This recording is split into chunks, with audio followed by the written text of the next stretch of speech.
everyone, buonasera Milano. My name is Caitlin, and I am your new Rainbow Six Siege panel host. Welcome to the Operation Phantom Sight Reveal panel. Before we get started, let's watch this quick video premiere showcasing the brand new 2 operators of Phantom Sight as well as the cafe rework. Operation Phantom Sight is coming to Rainbow Six Siege. 5 seconds. The Phantom in this title is Nook, an attacker who uses her gadget to muffle her footsteps, keep herself out of the spotlight, and creep everyone right out. The Sight is Warden, a sharp-dressed defender whose glasses allow him to resist or recover from flashes and to see more clearly when things get smoky. We'll give you the details on these 2 new operators and show you around the newly renovated Cafe Dostoyevsky. No reservation necessary. First, let's meet the guy in the tie, Warden. Fresh off a stint with the United States Secret Service, Warden is a dapper defender who accessorizes with his glance, smart glasses, and a snazzy statement watch. When things start popping off, Warden can switch his glasses on to accomplish all of the following. Number 1, make himself immune to flashes. Number 2, remove any flash he is currently affected by. Number 3, give him clearer sight through smoke. And number 4, add some high-tech panache to his "I just killed you" screen. You can manually deactivate the glasses or wait until they run out of juice and need to recharge. Either way, there is a fixed cooldown before you can activate them again, but there's no limit to how many times you can use them in a match. With his glasses active, Warden is a strong counter against any smoke and flash party that the attackers try to throw. If Blitz gets frisky or Ying lights up a whole mess of candelas, Warden will be having none of it. Even Glaz will have to think twice about setting up behind his precious smoke screen, though he still has an edge on Warden with his bigger scope and thermal detection.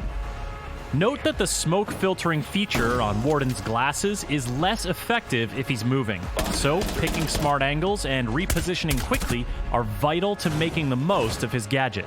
And while his glasses are active, you'll need to watch out for the gadget disabling and gadget detecting powers of Thatcher and IQ. But as a high armor, low speed operator wielding either an MPX submachine gun or an M590A1 shotgun, Warden makes for a strong anchor, and he looks good doing it. Hailing from a different quadrant of the fashion galaxy, we have Nook. This attacker from Denmark's Jaeger Corps may have an eye-catchingly eerie getup, but you'd actually prefer it if you didn't notice her at all. So, when her Hell Presence Reduction gadget is active, you won't hear her footsteps, and you won't see any sign of her on camera feeds. It's a little spooky.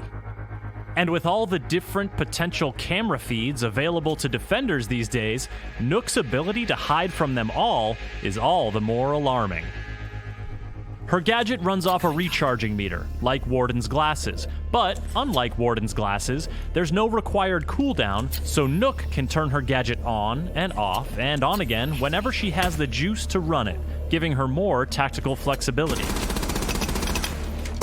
And activating her gadget doesn't require her to change weapons, so she can continue wielding her primary, an FMG-9 submachine gun or 612 SD shotgun, or her secondary, a 5.7 USG pistol or a D50 pistol with an equipable suppressor.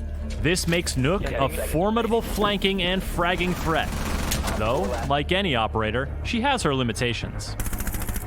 Nook's gadget will glitch and be visible on camera feeds if she performs basically any action except moving at a normal speed or slower, crouching and moving, or reloading or swapping weapons.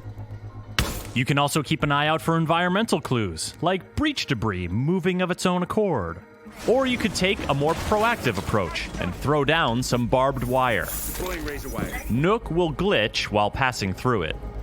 If you really want to make things tricky for Nook, take Lesion and his goo mines. She'll glitch when she steps on one, glitch every time she takes damage, and glitch while she pulls out the needle. Aside from the glitch, the only other camera interference that will let you know Nook is nearby is this waveform effect that appears when using Mozzie's hacked drones or Echo's yokai. Every other camera will have a hard time seeing, and your ears will have a hard time hearing, this medium speed, medium armor attacker.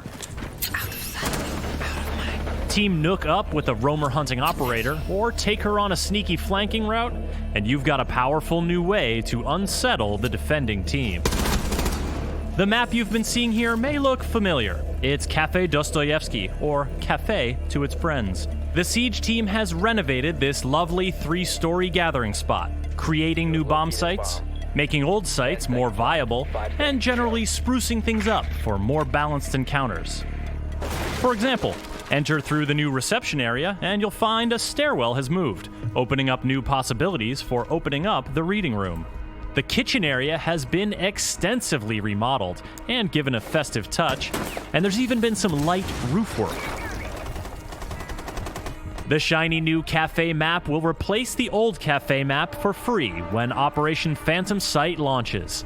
The 2 new operators, Warden and Nook, will be available at launch for Year 4 Pass owners, and unlockable for all players 7 days later by using Renown or R6 credits.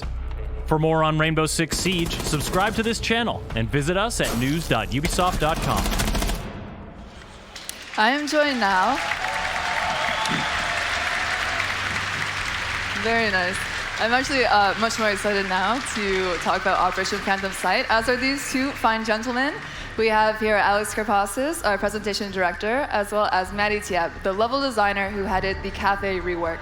So first, let's say hello to Alex. Alex, how excited are you to be here in front of this crowd of beautiful people in Italy? It's absolutely amazing. I've never had so much pasta in my life. I want to say grazie Milano. This is an amazing city full of wonderful people. Thank you so much. Very fashionable, even the clapping. And we will be talking to you a little bit later on about the 2 new operators. But first, we'll talk to Mehdi. Mehdi, how excited are you to be here at the Pro League Finals again, right here in Milan? It's a very, very amazing, incredible venues. The game has been very exciting, and I'm just excited to show our new stuff. Have you had any good Italian food so far today? Every day, I didn't really have a choice, but yeah, it was amazing. Are you still sneaking food to the venue in your backpack? I have gelato like hiding everywhere in my motel. In your back? Oh, okay, not in your backpack, not that one. All right, well, let's start getting into it right now because we want to show the people all of the hard work that you and your team have put into the cafe rework, and we also want to get your expert opinion on how to play on cafe. So first, let's talk about your vision and specifically what exactly a map rework is. So Mehdi, what is a map rework? Hey, good question. Actually, a map rework is us looking at our past experience, like for the 3 years making map, and then looking at older maps like Cafe and see what we can do to improve them to like have it to our expectation. Right. And you've been here since the start, so you've had 3 years of experience to draw on to improve Cafe. But Mehdi, I'm used to playing on Cafe the way that it is now. So as a player, what needed to be changed about Cafe, and how is this going to affect my play style? Okay, Cafe was already pretty interesting. Some objectives were a bit weaker than others, so that's the first thing we wanted to figure out. And also some of the layout change that needed to be done to be sure that these objectives would be more viable. Yeah, that's pretty much. And as we can see in the video playing right now, it seems like that's not all the changes. Cafe looks like it's gotten a fresh new coat of paint. Yeah, we looked also at all thematics we had, and we have new decks now, and we wanted to improve some of them to make it like more memorable. And there's a lot of wood paneling everywhere. Tell me about that. Yeah, that's the thing we wanted to make the destruction behavior more consistent. Like, have you seen in maps like Villa, everything that's made of wood now, we want players like to know what's going to happen, like know the behavior. So the big bar we had on the 3rd floor, now it's like fully destructible, so people can use it, poke holes for attackers, defenders. So now you don't like have this question in mind, like, can I use this? Can I not use this? Is this destructible or not? Yeah. Am I going to shoot it? And then my teammates are wondering what I'm doing. So I think we're going to see a theme here where there's all of this wood, and it's going to give players more options to open up the map. And I think that's the direction that you're going with Cafe. So let's start breaking down the map in a more technical way, and we'll break it down floor by floor. We'll start with the third floor. On the screen, you'll be able to see the tactical overview of the third floor Cafe rework. Tell us what's changed here, Mehdi. Okay, so the third floor is a really, really interesting objective. The thing we wanted to make sure to improve on is entrances for attackers. That's something that's a bit frustrating because all entrances are either from rappel or the stairs. So we didn't want to change the design overall. We didn't want to add balconies inside. We wanted to keep the original intention of the design. So what we did is create balconies connected to the main balconies. And with that, we could add a new hatch, we could add a new window, and from there, wow, now we have different entrances. And you mentioned that attackers are, of course, benefiting from these new ways to attack onto the objectives. Is it mostly just attackers that benefit, or can defenders also take advantage of these new balconies? Yeah, it's something that's not really... it's something that we wanted to make it so it fits with the overall design of the map. So attacker can use it, defenders can use it, but not only for this objective. We want people to use it for defending second floor, defending first floor, attacking. It's really something that's now part of the integral design of Cafe. Awesome. So everyone benefits. Yes. And it also seems like your play style is not really affected too much just yet. No. In this case, it's going to play mostly the same. It's going to be obviously a bit different, but people won't be completely lost, like it's a new completely objective. Yeah, right. So that is a good overview of the third map, the third floor. Let's now move downwards a level, take the elevator down, and again, on the screen, you'll be able to see the new second floor for the Cafe rework. Again, Mehdi, what here has changed? So on the second floor, one of the major things that changed is not the layout or the art. Something we really, really wanted to have for this is a fourth objective. So we had to figure out which rooms could combine to make an interesting objective, with rooms that had nice connection. We could have good destruction, verticality. So we decided to use the reading room and the fireplace to make a completely new objective. People obviously know the fireplace, they know the reading room, which wasn't really a planned mob objective, but they already know what it is. So we had to tweak a bit the structure of the reading room, and by doing that, and play and doing a lot of play sessions, we figured out it's a pretty good combo. And there was already an objective here on the second floor, of course. So why add a second objective to the second floor? So adding a fourth objective mostly is having another objective is better, of course, but also for people playing in different levels, having another objective means a new strat you can work on. Or if you feel another objective you don't really like playing on, you still have 3 other objectives left instead of having 2 objectives left. So it adds to the replayability of the map overall. Right, so now you have 4 objectives you're playing on. So again, more replayability, more options. And if there's one objective you really don't like, now you can just straight up avoid it. Yeah, hopefully. And this objective, the new one, is also a little bit interesting because it takes bits and pieces from other objectives that we've seen in other game modes. Tell us about that. So yeah, it takes a fireplace and a mining room, which was already an objective, and now combined with the reading room is just something completely new, but still familiar to most people. Right, so if you've only ever played Bomb, maybe you've gone through these rooms before, but if you have played the other game modes, then you've actually played in these as a site. Exactly. Awesome. And now this is where you can really help us, Mehdi, since this is your map and you are the expert. What would be a strong way as an attacker for us to take this new objective? So a good way to do it, if you've paid attention to the games that have been played this weekend, verticality is just a huge aspect. So what you would need to do is first take control of the third floor, get operators with good destruction possibilities, just occupy the third floor, make sure you own it, and after a while just open up on the ceiling and just pick up people. At some point, if you get 1, 2 people, it's GG. You just go down and collapse on the side. So would you want to take Buck or maybe Gridlock and or Super Shoddy? Yeah, anyone that can create holes is going to be really strong, especially if they have grenades or yeah. Yeah. So let's move on now to the first floor, which is where the bulk of the changes have happened. So again, you'll be able to see the tactical view of the first floor on the screen.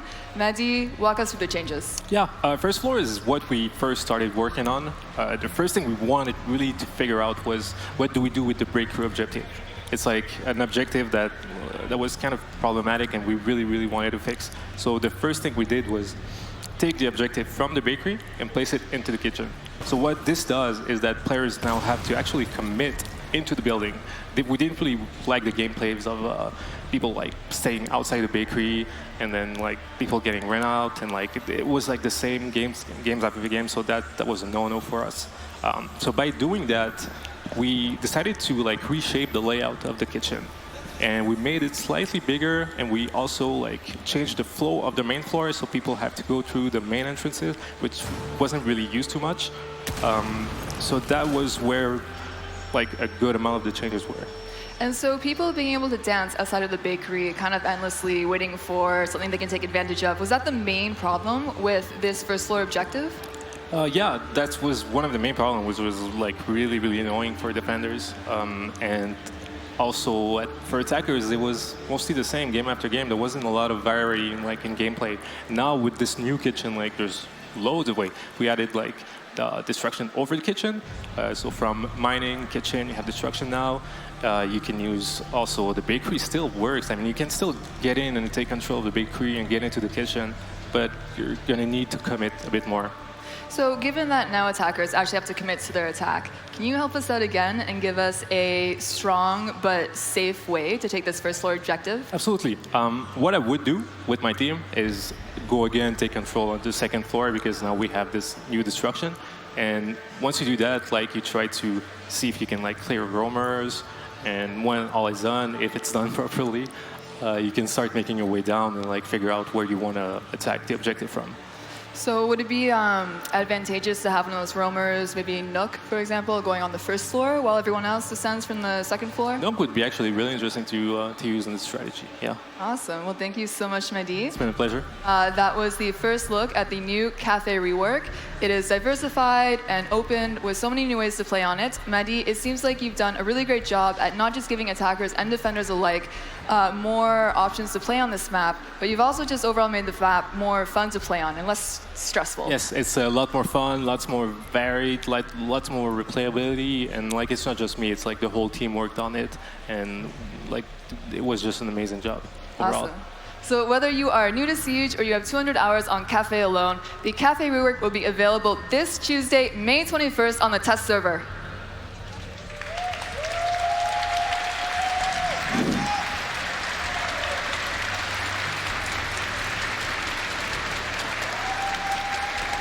All right, and now let's move on to talking about the brand new 2 operators of Phantom Sight.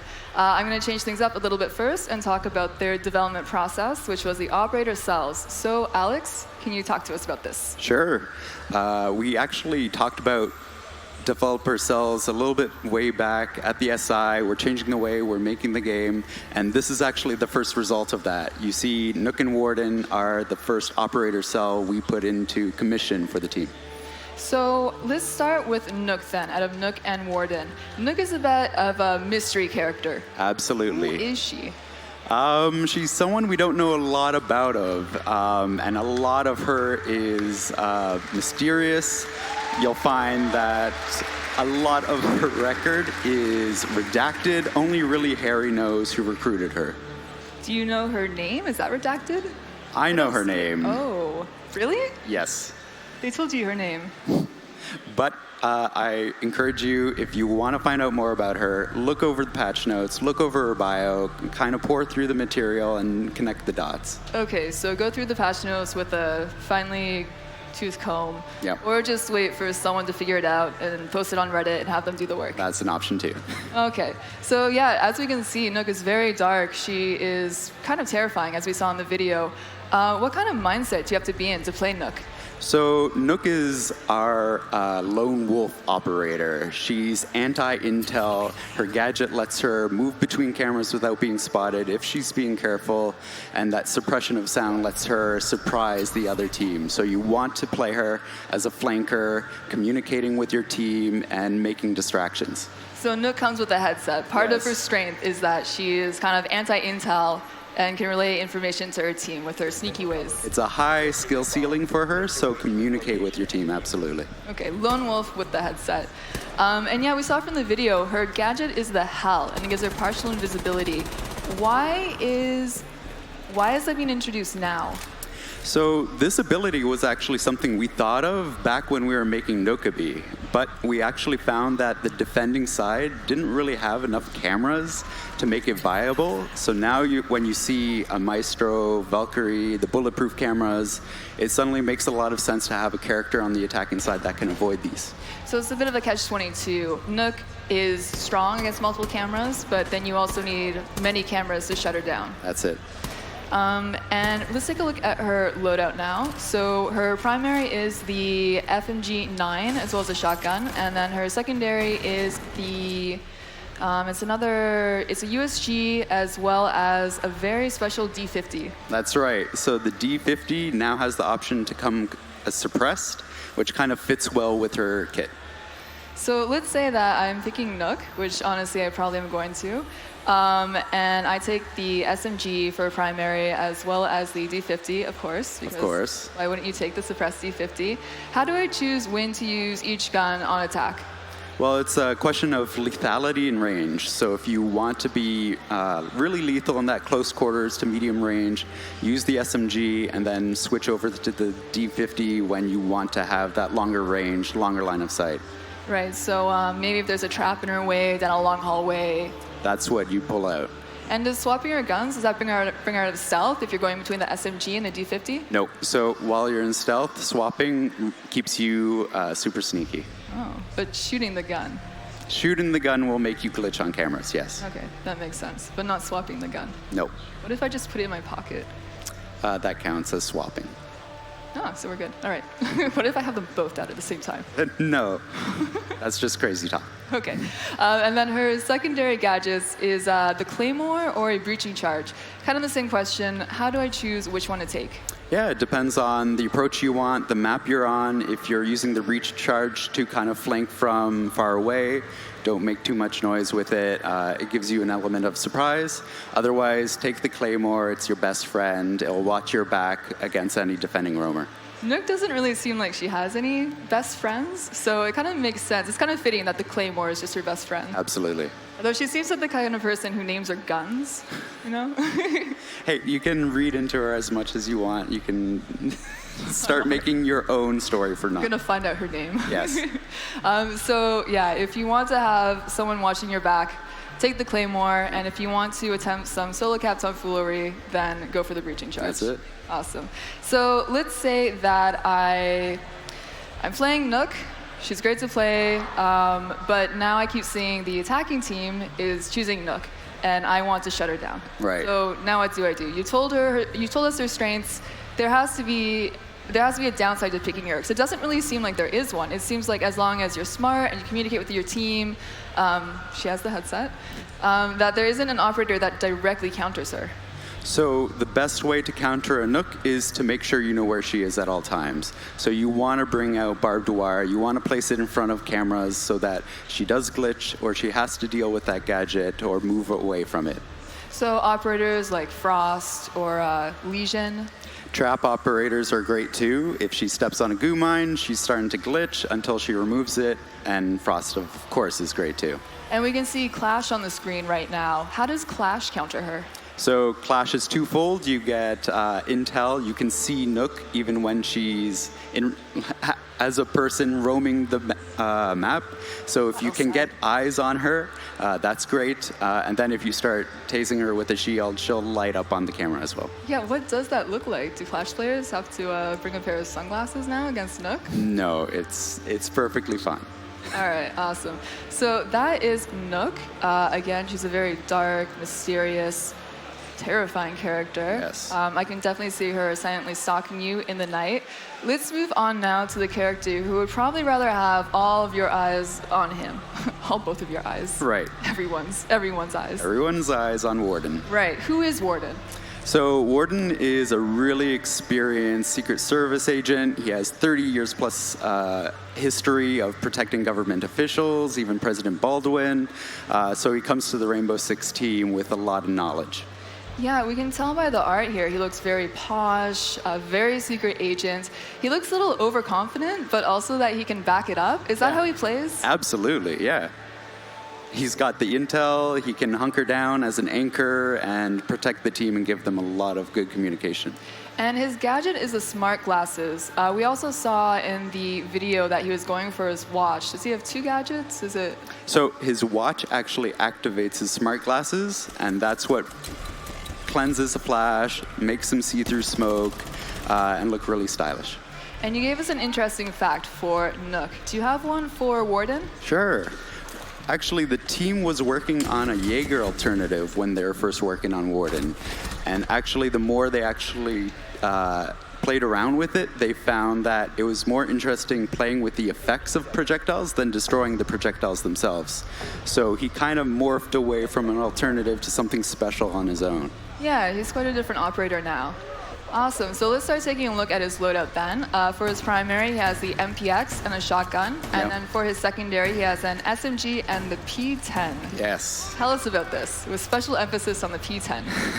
Well, you take the P10 if you want to really role play the secret agent, of course. The shotgun is for making those rotation holes, making sure you have a great place to fall back to if you're getting pushed too hard on an objective. And the SMG just lends a little bit of lethality to his kit. The P10 is very secret agent. Was that intentional? Everything seems to work really well with Warden, yeah. It seems that way, yeah. And then his secondary gadgets is the barbed wire or deployable shield. How do I choose which one to take? Is it map dependent, playstyle dependent? Warden is really useful against well-coordinated teams, but if they're really aggressive, you want to slow that down. So use the barbed wire, make sure you get intel on where they're coming from. Otherwise, if you want to be really safe, bring the shield. You can drop it down, hide behind it, and really hunker. I like how instead of get down, Mr. President, Warden is more take my deployable shield, Mr. President. Yes, in his Kentucky accent. Oh, jeez. I can't do that one. Okay, yeah, don't try Kentucky accent. So my Canadian accent popping out. So let's now say that I am a blitz main, and I keep seeing that the defending team is picking Warden. What do I do? Do I have to swap off? And if so, who do I swap to counter Warden? So you can still keep your blitz main. What you want to try to do is bait out his ability. As soon as he uses it and then deactivates it, he has a fixed cooldown, so you want to really push when that cooldown is in effect. And you can hear when he uses the gadget. If you're super close, you'll actually be able to hear it, yeah. Okay. And is he just a sitting duck to IQ? Can IQ just always see where he is? Because I'm guessing he can't just take off his smart glasses and put them in his pocket. So IQ will be able to spot him out if he's actually using the gadget. Oh, so when they're turned off, they're not transmitting. That's right. Awesome. So did Warden know about IQ before he joined Rainbow? I think it's more like good battery usage. Makes sense. Yes. And then I also have to ask, because they do touch on it in the video as well, what does Warden's matchup against Glaz look like? Because they can both see through smoke. Is there even a matchup? You don't want to get into a one-on-one fight with Glaz. He'll clearly outrange you, but both of them work well countering each other, especially Warden. If you are facing a Glaz team where they're smoking and planting, he's great to provide that intel when someone's planting. He can request a C4 being thrown in. He's super useful. Right, so he can beat Glaz through a supportive role, while Glaz beats him just through a my gun's bigger than yours role. Yes.